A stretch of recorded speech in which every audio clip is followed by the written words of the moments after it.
Fight!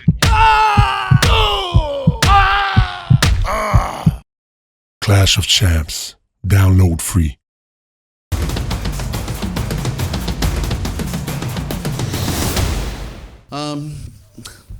Like John said, last year was a year of, I call it free agency, acquisitions, as well as expansion of the brand. We went to 5 different international countries, and this year we're going to go to, I believe, 8 or 9 international countries. So we have a lot of great news up ahead, but also free agency. In my opinion, we picked up 100% of the free agents that we went after, and we signed 5 big, recognizable names, and one being Chael. And that's how this fight came together. And it's really just a commitment of MMA by Spike and by Viacom.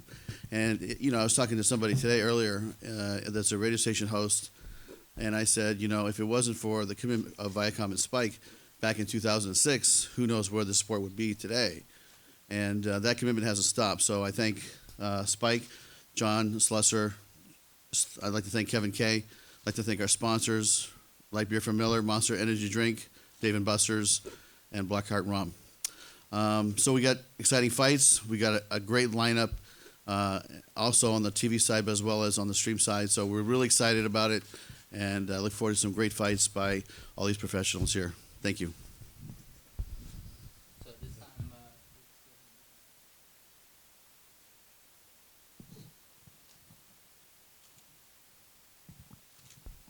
Tito, when did you decide? When did you decide that this would be your final fight, and why?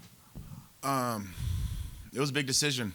I went with my family, and of course the injuries are the surgeries I've had.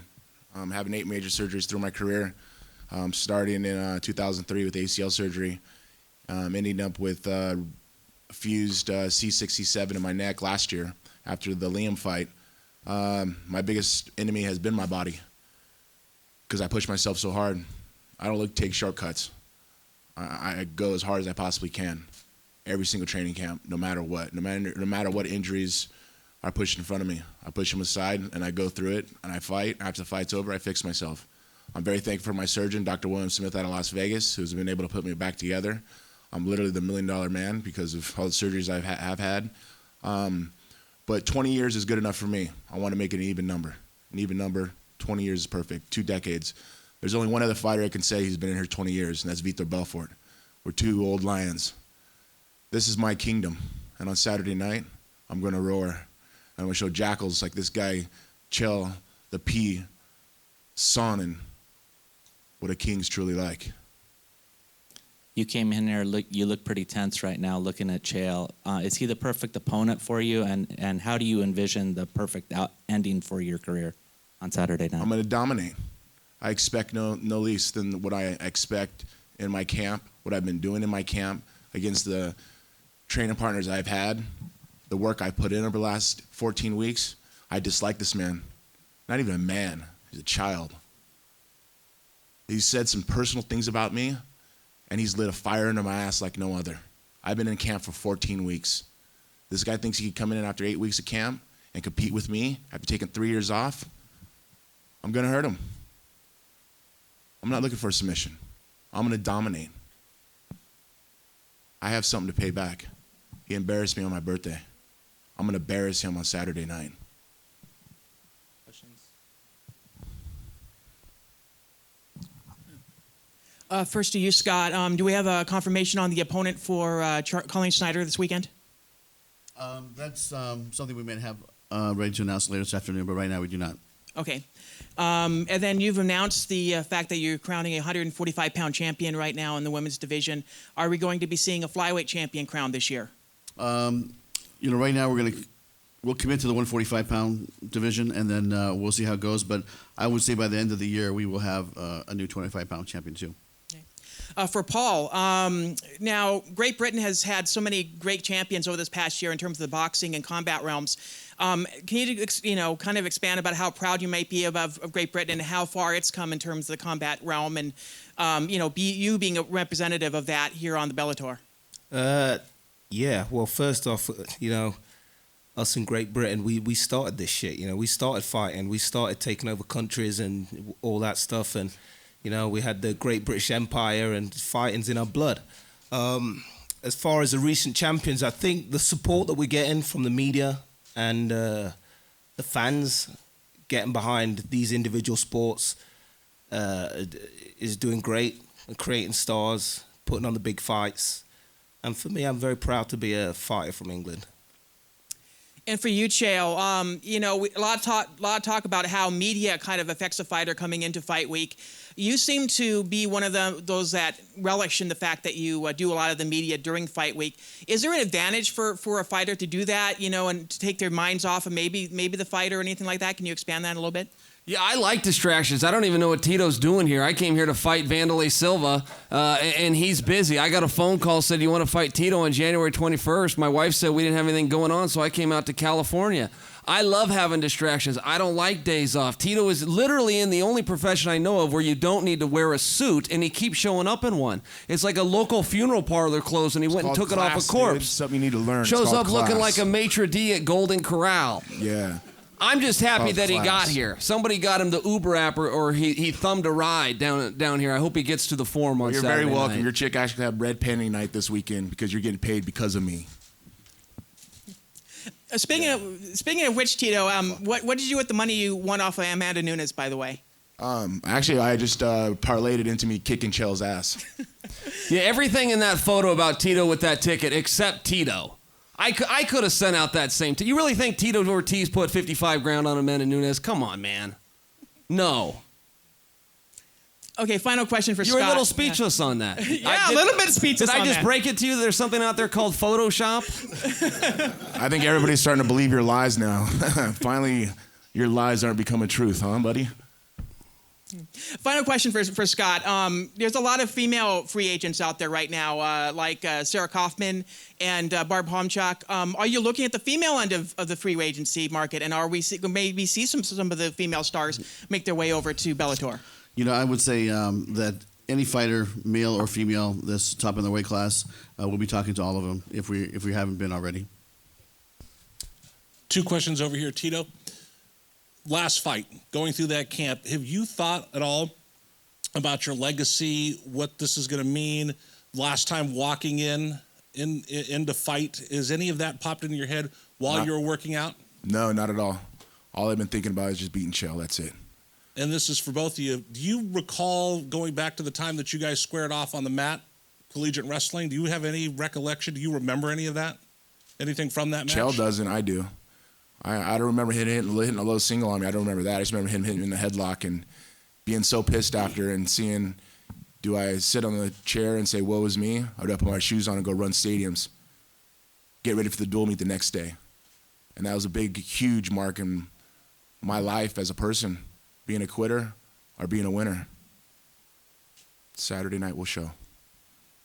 Yeah, I remember it too, man. That was half my life ago, but it seems like just yesterday. The only takeaway I have from that is I remember Tito was very strong. That's the one part. As far as that match went, man, I caught him in a move. If he put me in that move, it would have ended too. It really wasn't a fair representation if we're being open about it. But I remember he was a big, strong guy.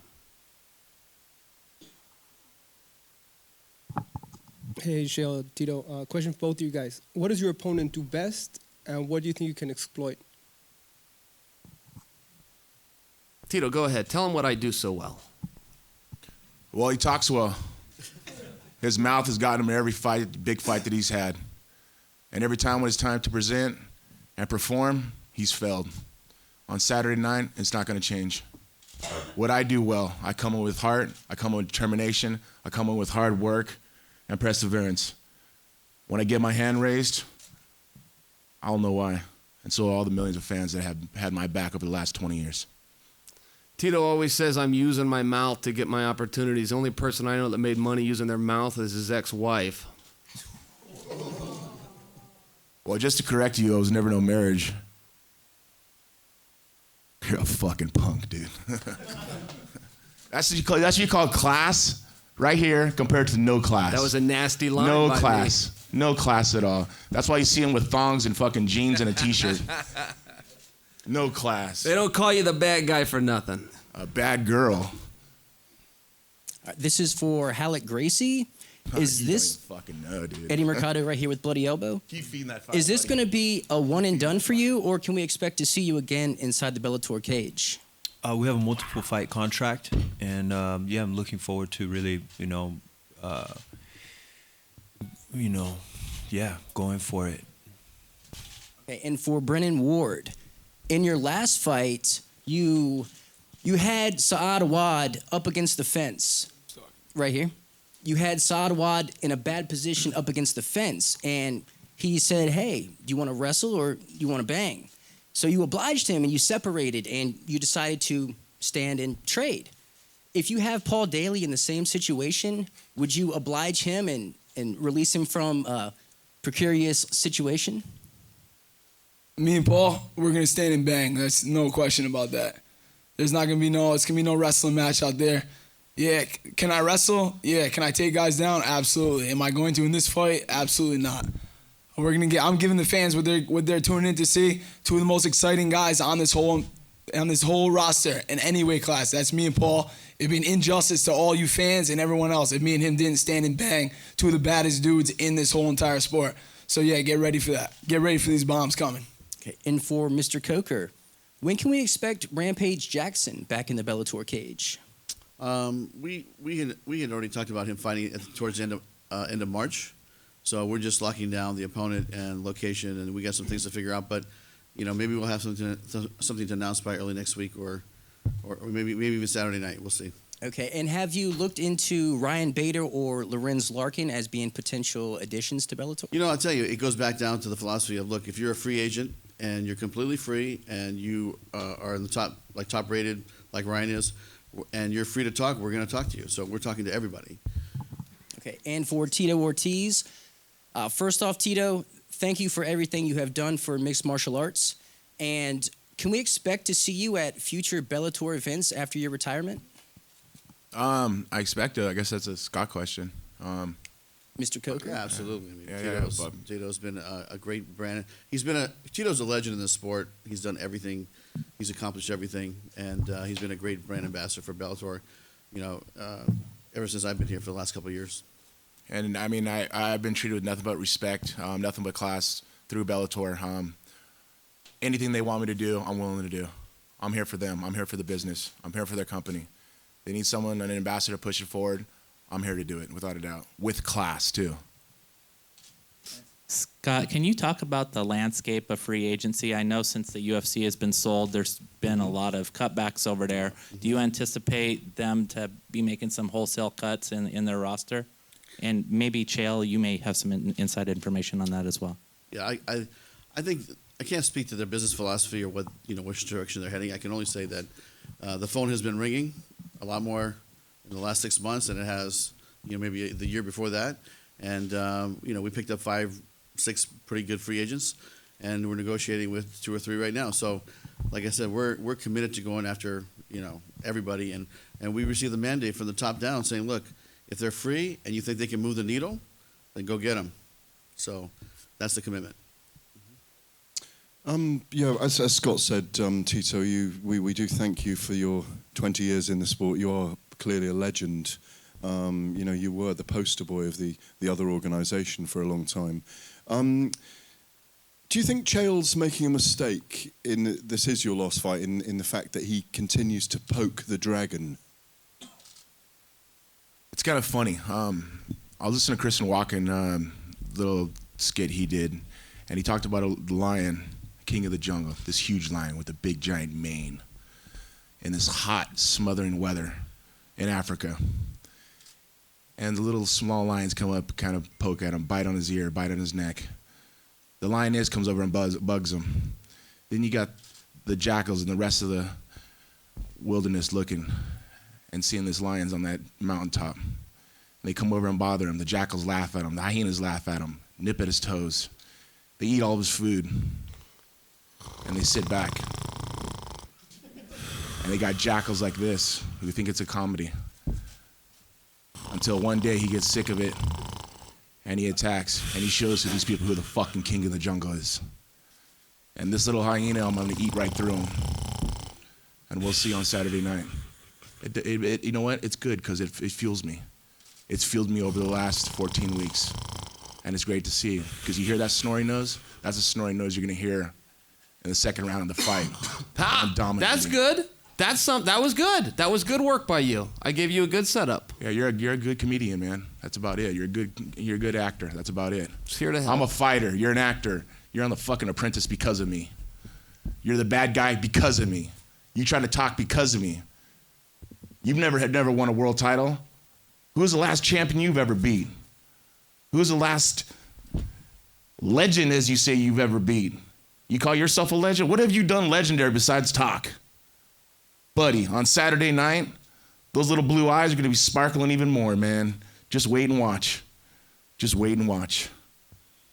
You've dug your grave, man. You have dug your grave. The This is F no word, that game. wasn't I don't classy. care, man. No, you're I don't being care. classy You've already up here. you Come ruffled on. my feathers way too much, partner. Yo, You talk come about on. my ex, man. You say shit like that. You're classy. Tito. Come on. 4-letter words. Come on, Mr. Class. Classy. You ready to go, Tito? Yeah. I've been ready to go for the last week. Now, though. Yes, like now. But you know what? I'm cool. I'm professional. I've been doing this for 20 years. Classy. I'll step back and I'll wait until Saturday. I'm okay. Can I throw a kind of curveball at you in a way, Chael? Let's do it. Surely you have great admiration for what Tito's achieved in mixed martial Now, arts. careful, everyone. This may be a lie, so just let him go and speak. Tell another Jackal story about Christopher Walken and a mane and a lion and you and Vitor from back in the Yeah, day. fucking joker. You're a joker. Dude. Hey, classy. You're a joker. Classy. Dude. You're a joker. Gareth, please, go ahead. Chael, you've got to deliver on Saturday night. You're a big signing to the organisation. Tito's clearly stoked. What are you going to do to him? I never understand that. Tito says that he's poking the bear. People say he lit a fire under his ass. There's never been a round in the history of fighting where the judges look around and go, which guy's got a fire lit under his ass? Whatever guy hits the other guy more wins. Whatever guy's got better position, whatever the guy's dominant, whatever the guys go out there and fighting, he can be as motivated as he wants. I can be undermotivated or overmotivated. We're going to go fight. Our skills are our skills. My music will hit those speakers. I'll have my short pants on. I'll grab my mouthpiece and I'll walk to that cage. That's it. I don't care how he's feeling, up, down, or indifferent. We're going to walk out there, and one of us is tougher than the other. I have made a contention since the 90s that I was the baddest dude in the world. I'm either right or I'm not, but it's taken me 20 years to find out. January 21st is going to be that day. Are you looking for a statement knockout yourself? No, I'm looking to go out there and fight. The second the ref says go, I will. And what happens after that, I do not know. But I'm ready to fight. Thank you. Can I just have one more question, please? Can I go all British? Be classy. I will. This was a little bit underclassy, All right. this, but a question for Semtex, Paul Daly. Great to see you, Paul. Nice one, Gary. Great to see you on the road, being a road warrior as always in America. And have you kind of taken pleasure in coming over to America and kicking some Yank butt? Yeah, definitely. It kind of always goes off my head that I'm the British boy, from the streets of Nottingham, drinking pints, eating kebabs, slapping people, the normal stuff that we do. It's a little surreal, and I take great pleasure in coming over here and whooping some Yank ass. And just on the fact that obviously you've become a feature in Bellator, and we know what happened. It's well documented in the other organisation. I was there with you that night in Montreal, I think it was it? Yeah, Montreal. Bellator have given you a lifeline. I just want you to talk about that a little bit. Yeah, Scott. Since Scott's been here at Bellator, things have been going well for me. I feel very privileged to be in the position that I am. They keep putting me on these big cards, giving me these big opportunities. It's a little surreal to be sitting here with guys like Chael and Tito Ortiz, and I'm the co-main event to this big event. And I think me and Brendan Ward, I think it's the right fight to have before Tito and Chael, and I think those guys are going to have a hard time beating what me and Brendan Ward are about to do on Saturday night. You must be delighted that he wants to stand toe-to-toe as well. Yeah. You know what? He says he wants to stand toe-to-toe, and he's a fighter with the same guy. Like I said, you spill Brendan Ward's beer, you're going to get a slap. You spill my beer, you're going to get a slap. We're fighters. We got that mentality, and I hope he does not listen to the coaches, because I'm sure they're going to be imploring him to wrestle. I hope he does, just fight wherever we're at. Just fight, whether it be standing on the ground or whatever. We're just going to fight. That's what we do. Brilliant. Thank you all very much. For Tito, you briefly flirted with retirement in 2012. Now you've come back and you're retiring again. What has been different this time around, and what did you really learn from the first time that you tried to step away from the cage that will sort of help you relish and focus on this experience? Well, at the time I was going through some really hard personal stuff. My children were number one. My kids, I had to get full custody of them. I had to fight for my kids. I fought for them. I got full custody of them.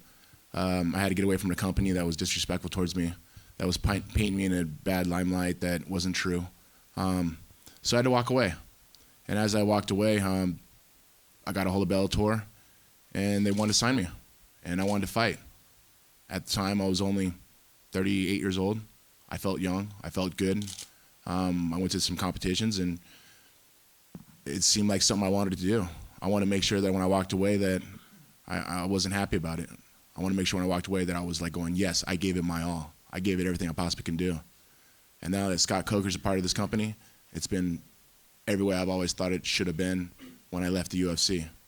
I'm very, very thankful for all the staff at Spike, all the staff at Bellator, to give me this opportunity to compete. And I wanted to be done by 40 years old. Took a couple years. I guess still got that lion in me. I want to fight. And this is just a perfect ending to a perfect story. And then for Chael, Chael, you've been in the cage with really dynamic guys like Anderson Silva and John Jones, guys that are difficult to game plan for. Tito presents a little bit more solid challenge where he's going to come out and he's going to wrestle you and box you. Is there a fear of maybe overlooking him a bit because you know what he's really going to try and do? I came from a wrestling background. I took on 4 or 5 guys, 6 guys in one day.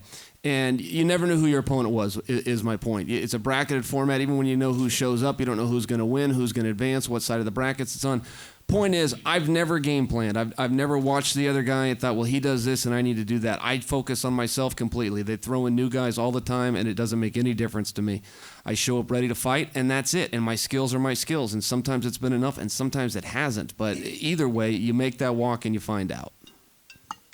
And then just for Scott, you've been with Bellator now for a couple of years, and you've been in this game for a long time. Where does this event, at the LA Forum, Tito Ortiz's farewell, Chael Sonnen's comeback, where does that really rank for you in terms of opportunities to promote fights? Well, I tell you, it's this is a big event, and I think this is probably the biggest event, or I can say it's the biggest event in the Bellator history of its fight company. And I think I've been associated with some pretty big shows, but I think this one is going to be, it's going to take the cake, and I think we're going to have a great attendance. I think we're going to have some great fights, and I think we're going to have fights from top to bottom. I mean, if you guys have a chance to show up early and see the undercards, we have some great fights on there, so you'll get to see some of the young talent up and coming, and then you'll get to see, the main TV card. So as far as the event, I mean, you guys can feel the hype. I feel the hype, and I can feel that this is starting to really roll. Feeling really good about it. And just quickly for Brennan over here, compared to, you're really a homegrown Bellator guy. You've spent most of your career with the promotion. What are your thoughts on watching the promotion grow from when you've fought in small casinos to now you're about to co-main event at the LA Forum? And then, there's a lot of new guys in the 170-pound division. If you can beat Paul, where do you really think that puts you in that division? I'll start with your first question. Being with the company since 2012, this is my, I think, 14th fight with Bellator, and it's kind of wild to see how big it's getting. It's almost like a household name now.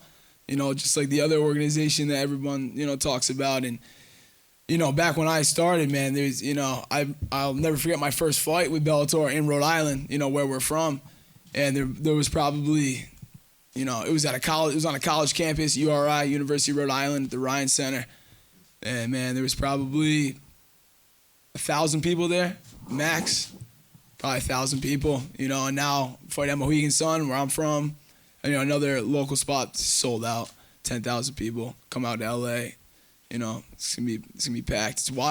It's wild to see the growth, especially in the last 2 years since Mr. Coker's taken over, man. He's done his thing, his credentials show for him what he's done in the past with different organizations.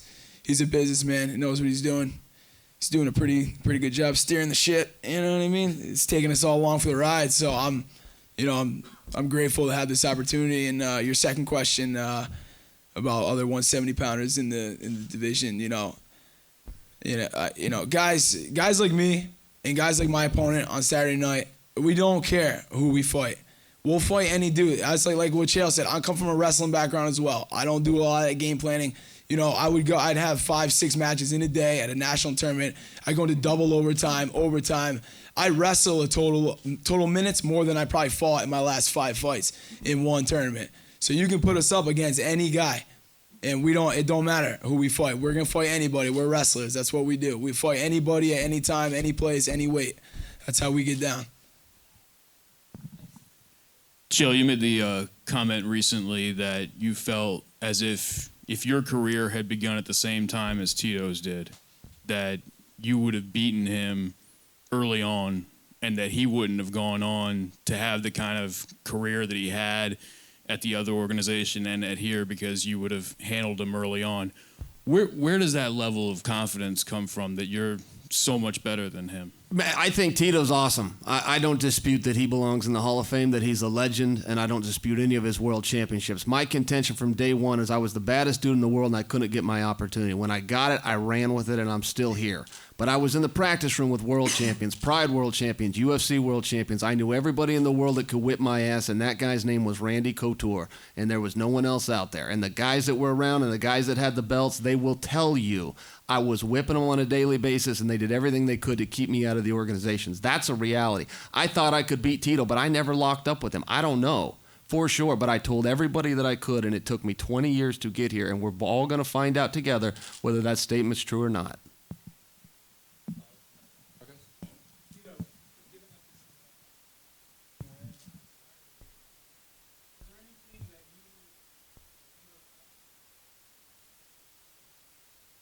No, I did everything I wanted to do the way I wanted to do it, with integrity, with respect, with class. And I look back on it and I did it with integrity, man. And I inspired millions of people. You gotta understand, I wanted to be a high school wrestling coach. I wanted to be a teacher. I wanted to help youths. I want to help the kids who were coming up, who were on the streets, who had nothing to show for, who their teachers or their parents or their friends would call them pieces of shits. And I was that kid on the street who came from nothing and was able to achieve everything in my life. I'm able to give my children everything they have through hard work and dedication, and they wrestle too. My true name is Jacob. In the Bible, Jacob wrestled against an angel. The angel beat Jacob and saved his life. Wrestling saved my life. I have no regrets of anything I've ever done. I look back on it, and I've worked hard to get where I am today as a human being on this earth. I'm very, very thankful to all my fans. Thankful for Scott Coker. I'm thankful to Lorenzo and Frank Fertitta and Dana White, and I probably shouldn't be, but I am, because they gave me an opportunity back in the day.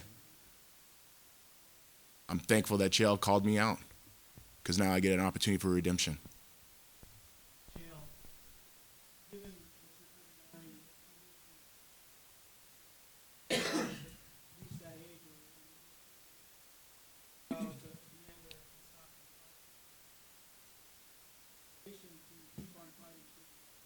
I like kicking ass, and don't forget, it's not 39 years old, it's 39 years young. It is not how many miles the car has, it's how many miles the car has left. I will honor this contract. I've honored every contract that I had. I could not be happier to be over here at Bellator. I'm on a Legends ass-whipping tour. I'm starting with Tito. I'm moving on to Vandalay, and I will let you know who the opponent is after that. But there's a lot of guys that need their asses kicked. I thought I was done. After I thought all my that race was practicing ran. and you hicked up on that? Interrupting Jesus, is not God, classy. God.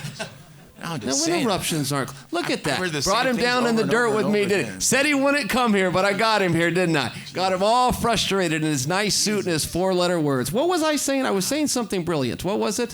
I've lost my own train of thought. Saturday night, live, free, and only on Spike TV. Have I mentioned that? Tickets still available at the Forum, even though we already have a record gate. You guys know that? A record gate. Look And at make this sure you press throw that conference. Eminem quote in, too, while you're at it. Never- Oh, wait, I'm sorry, Marshall Mathers. 'Cause you know him so well. Tito, classy. Classy. Look around this room. Never had a press conference so big. Wait until the weigh-in tomorrow. You're never going to see more people at a weigh-in. Biggest fight in Bellator history. This is the biggest fight of the year. This is how we're kicking things off over here. Live, free, and only on Spike TV. People have asked me, How do you sell this fight? Why should we tune in to watch you and Tito? This is the first time I've been in a main event and I don't have anything to sell. I could not sell the fans something if I wanted to. This is free, which means everybody can afford it except Tito. Because he's broke. Did you get it? Broke? It's back to the car comment. Hello, is this thing on? Check We got 1, a 2, mic comedian. check. Yes, comedian. I forgot his punctuation. Anybody? Hello, check on 2. They just don't believe All right, it. let me dude. connect the dots. See, a while They ago just I don't said believe it, Tito's that's why. car was reput. Yeah. Just forget it. Just forget it. Yeah. They don't believe it, so it's cool. For Chael, it's obvious how angry you've gotten Tito, not just today, but throughout the lead up to this fight on Saturday. Did you expect this from him? I mean, you're getting all the laughs from everyone in the room, and they're kind of looking at Tito with a tilted head at his remarks. But like, is that something you expected? And in a way, do you kind of feel he's making it easier on you by getting more angry? Well, I don't know that it's going to be easier. Look, he can be happy, sad, or indifferent. He's got good skills, and I got to go deal with those. But that's where it ends. As far as the motivation goes, I trust that he's plenty motivated. We're going to be on Spike TV fighting half naked for a paycheck and the applause of a drunken audience. I don't think either one of us needs to be overly motivated. As far as did I know I would generate this? Of course I knew I'd get this reaction. I'm a puppet master. I'm a genius. That's why I show up in a $20 T-shirt and he shows up in a dead guy's suit. One of us has to work harder than the other one at it. One of us is a natural. And by the way, Tito said I'm on The Apprentice because of him. I win The Apprentice. Write that down. And realizing now, a couple days before the fight, it's been a while since you've gone through the pre-fight media and everything. How much have you missed this, being in the spotlight like this? I missed it, man. It's hard to replace it. You know, the sports in general are for kids. And if you're fortunate enough to do it as an adult, if you're fortunate enough to extend your career, and the guys that I looked up to, the Randy Couture's, Dan Henderson's, Matt Lindland's, these guys, not only for their successes, but I also admire the fact that they were able to extend their careers. Tito's one of those guys. He extended his career. It's very hard to do. There's a real discipline that has to be involved in that. There's some real smartness and some navigation that has to be done. So I feel very fortunate. But to your point, I'm very happy to be here. Thank you.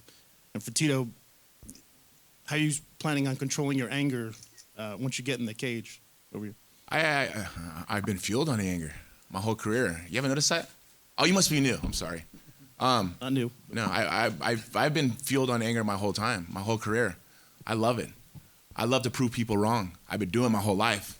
I love to prove all my fans right, that have my back no matter what. This is what I'm fueled on. I love this. In the very beginning, I used to go in the arena, and I would go sign autographs. I'd put my back to a wall, and I'd be with the fans. And I'd sign autographs with the fans before the fight. Yes, defending my world title, and I'd still do it. I remember Danny yelling at me saying, "You can't be doing that." No, I want to do that. I want to be there with the fans. I'm an emotional person. I live on emotions. People say, "Oh, you shouldn't fight angry." No, I fight angry because I fight smart when I'm angry. Because I know what's on the line. And what's on the line is my life. This ain't a competition. This ain't a match. This ain't a wrestling match. This is a fight. I'm here to dominate. I'm here to hurt that man. The one who causes the most amount of damage in the quickest amount of time is going to be the winner. Plain and simple. Fact. Ticket, why this is the reason why Bellator is on Spike? Yeah, well, I'll tell you, they already have. The tickets are bought. The parties are set. People are going to be tuning in. These are going to do record numbers. Listen, I have never missed a Tito Ortiz fight. There is nothing like the energy that Tito brings. There's nothing like the entrance that he makes. There's nothing like the charisma. And if he beats you, he's going to bury you, and there's something to watch there. But at the end of the day, I'm Chael Sonnen, and the P still stands for icon. Biggest draw in the history of the sport, sold more tickets, T-shirts, or pay-per-views than anybody, and now I'm in the ratings game. And when I left this sport, I had all of those numbers. FS1, Big Fox, all of them. North American Gate, I lost every one of those records. But I'm here to get them back, and they never would have left my grasp if I hadn't retired. Tito, same thing to you, to talk to your fans. Huntington Beach, Southern California, your last fight at the Forum, someplace you probably grew up hoping one day you could perform there. I grew up here. Born and raised. Born and raised. So Born talk to your homeboys in Southern California. Give me 20 seconds on why they want to watch this thing coming up on Saturday, seeing you walk in for the very last time. Well, it really begins at the beginning of the card, all the way up to the main event. Brennan Ward, Paul Daly, these guys are going to throw down. I know what I need to do in the final fight. It'll be my last fight. My hand's going to be raised, and it's going to be hit with bad emotions. Everything I do. This guy is just, I could smile about it because you know what? Fight time is that close. people to tune in on Spike TV on Saturday night and watch the destruction of Chael Sonnen. And the P stands for Panocha. Are you promising an exciting fight? I promise you an exciting fight. I have 35 minutes in my heart to fight. This fight's only 15 minutes. I've been training this way for 14 weeks. I saw him at the commercial shoot. He's a fat guy, and nothing against fat men, but as an athlete, he's not taking this fight right. He's not taking this fight smart. He's already looking on to Wanderlei Silva. Buddy, you better look what's in front of you right now. One last one for either John or Scott. I mean, sitting here with these legends, this energy, this kind of excitement. John, I mean, could you ask for a better card or a better lead up for Saturday night on Spike? We haven't had this kind of energy ever going into a fight, and we're absolutely thrilled. As we've said, as you said, we've got an amazing group of athletes up here going to put on a show. And I'll say on the production side, we're gonna put together a hell of a show as well. So everybody's bringing their A game, in the cage, out of the cage, and it's gonna be in the forum. So it's gonna be a lot of fun. Tito, you've referenced integrity multiple times today. What does that mean specifically to you? What are you talking about when you talk about integrity? Not selling out. I never bowed down to anybody my whole career. I've looked in the mirror and I've been respected for myself. I've had respect for myself no matter what. And it just goes about over and over again. For the last business I worked for, I was embarrassed. I was talked down upon, and I never gave. I always did it my way no matter what. That's the integrity. The integrity, understanding that, you know what, I'm going to do it my way no matter what. And at the end of the day, I could be happy with myself, the respect and integrity. That's what I mean. Chael, Tito talked about seeing you shirt off. He called you a fat guy. This is your first fight in over 3 years, first training camp in over 3 years, first fight since your issues that are well publicized. How did you feel going through this fight camp? Was this fight camp noticeably different for you in terms of your preparation, and physically, how do you feel coming into this contest? Lean, mean, and 217. Solid steel and sex appeal. The women's pet and the men's regret. I could not believe he called me fat. Look at the size of these arms, and when you're focusing on that, focus on this, because I got two of them. That's basically clean, by the way, I'll mention. Pretty much. Tito Ortiz, Saturday night. Chael, call me a fat guy. What am I supposed to do with that? I've never been called a fat guy before. Though, to his point, perhaps I wasn't in as good a shape as I am now, but the bottom line is the fight's on January 21st. I fight anybody, anywhere, at any time. And kind of invade with a Bellator event and be political and politicize it? You know what? We've been monitoring the situation, and it's like Kato said, is that it's a little bit problematic because you have other federations that are trying to stop it. It was the same in New York, right? So I think it's not a matter of if, it's just a matter of when. So, you know, I think all of us that are promoters that are promoting in Europe and in the UK and, you know, throughout the world, we're going to continue that fight, and I think eventually it will happen. And a final question for you, Scott, and perhaps you, John, as well, that you haven't talked much about the Forum, and it's an incredibly iconic sports venue to have your biggest event so far. Maybe you could just talk about that, about the Forum itself. Well, as I mentioned, you know, I remember coming as a little kid to the to watch, you know, the Kings play, the Lakers. I mean, it's, you know, it used to be the Great Western Forum and went through a lot of changes, but it has a lot of history. It has a lot of great memories, and it is really special to be there. Not just for me, for the organization to be at an iconic arena like that. I think it's just part of the story of growth that we're seeing. I mean, it seems like every single day we're doing something new. We're breaking new territory, going into a new country. We're setting new records. We're selling. You know, internally we're seeing all sorts of different statistics. Whether it's social media, merchandise, you know, global expansion, every day it's a new win, and it's fun to be part of an organization that is continually growing, continually building, and that's because of Scott Coker and quite frankly the entire Bellator team. It gets up here, they're highly motivated people who who work hard every day to build this incredible brand, and it's working and it's fun to be a part of.